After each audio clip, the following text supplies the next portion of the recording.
Hi friends, welcome to Ramni's Kitchen. இன்னைக்கு நம்ம Ramni's Kitchenல நம்ம வீட்ல இருக்கிற குழந்தைகளுக்கு ரொம்ப பிடிச்ச லெமன் ரைஸ் எவ்வளவு சூப்பரா ஈஸியா பண்றது அப்படின்றத பார்க்கலாம். வீடியோக்குள்ள போறதுக்கு முன்னாடி இதுவரைக்கும் நம்மளுடைய சேனலை சப்ஸ்கிரைப் பண்ணாதவங்க மறக்காம சப்ஸ்கிரைப் பண்ணிக்கோங்க. பக்கத்துல இருக்க பெல் ஐகான் கிளிக் பண்ணிக்கோங்க. ஆளுங்கற ஆப்ஷன் சேர்த்து கிளிக் பண்ணிக்கோங்க. வாங்க சூப்பரான டேஸ்டியான லெமன் ரைஸ் எவ்வளவு சிம்பிளா பண்றது அப்படின்றத பார்க்கலாம். ஸ்டவ்ல ஒரு கடாய் வெச்சுக்கோங்க. 2 ல இருந்து 3 டேபிள் ஸ்பூன் அளவுக்கு எண்ணெய் ஊத்திக்கோங்க.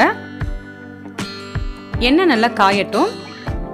அதில் 1/2 ஸ்பூன் கடுகு, 1 ஸ்பூன் கடலைப்பருப்பு, 1 ஸ்பூன் உளுத்தம்பருப்பு, கூடவே 4லேருந்து 5 முந்திரி சேர்த்துக்கோங்க.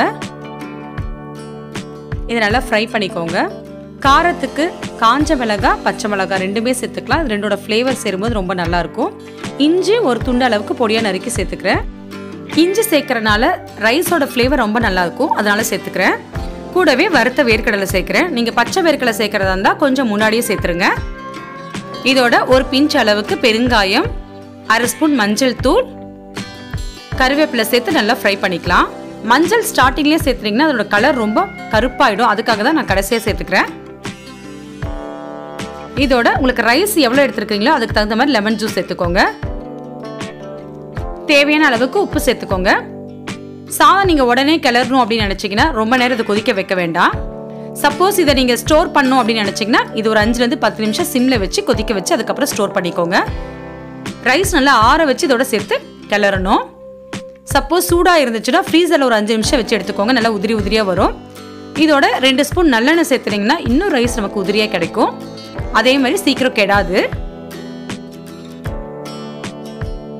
ரைஸ் கிளறும் போது என்றைக்குமே அடியிலிருந்து எடுத்து தான் கிளறணும், நடுவில் வச்சு கிளறாதீங்க, ரைஸ் உடஞ்சிரும். இங்கே பாருங்க பர்ஃபெக்டாக வந்திருக்கு. ரைஸ் கொஞ்சம் கூட உடையாமல் நல்லா உதிரி உதிரியாக வந்திருக்கு பாருங்க. நம்மளுடைய சூப்பரான லெமன் ரைஸ் ரெடி ஆயிடுச்சு. இன்னைக்கு நான் லெமன் ரைஸ்க்கு என்ன சைட் டிஷ் பண்ணியிருக்கேன்னா வெண்டைக்காய் ஃப்ரையும் உருளைக்கிழங்கு மசாலும் பண்ணியிருக்கேன். இந்த 2 டிஷ்ஷும் நான் இன்னொரு வீடியோவில் அப்லோட் பண்ணுறேன். இந்த சூப்பரான லெமன் ரைஸ் நீங்கள் வீட்டில் ட்ரை பண்ணி பாருங்கள். ட்ரை பண்ணி பார்த்துட்டு எப்படி இருந்துச்சுன்னு கமெண்ட் பண்ணுங்கள். இந்த வீடியோ உங்களுக்கு பிடிச்சதா லைக் பண்ணுங்கள், உங்கள் ஃபேமிலி அண்ட் ஃப்ரெண்ட்ஸ்க்கு ஷேர் பண்ணுங்கள். இந்த மாதிரி வீடியோஸ் நீங்கள் தொடர்ந்து பார்க்கணும்னு நினச்சிங்கன்னா இது வரைக்கும் ராம்னிஸ் கிச்சன் சேனல் சப்ஸ்கிரைப் பண்ணாதவங்க மறக்காம சப்ஸ்கிரைப் பண்ணிக்கோங்க. பக்கத்தில் இருக்க பெல் ஐக்கான் கிளிக் பண்ணிக்கோங்க. ஆளுங்கிற ஆப்ஷன் சேர்த்து கிளிக் பண்ணிக்கோங்க.